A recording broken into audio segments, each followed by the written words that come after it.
Karanganyar adalah salah satu kabupaten di Jawa Tengah. Karanganyar selalu punya cara untuk membuat semua yang datang untuk kembali. Salah satu kecamatan yang terkenal adalah Tawangmangu. Tanjakan yang berkelok-kelok berhasil menumbuhkan rindu. Kalau kita ke Tawangmangu, kuah Indomie yang biasa kita buat bakal beda banget rasanya.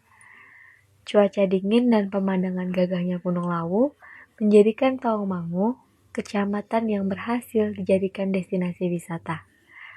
Oh iya, pentol cilok Tawangmangu. Kalian harus coba kalau suatu saat dapat kesempatan buat ke Tawangmangu.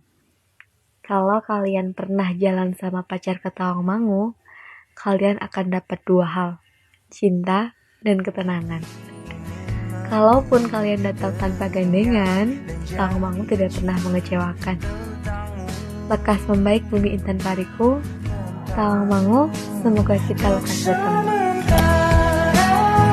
Sampai berjumpa bersama-sama.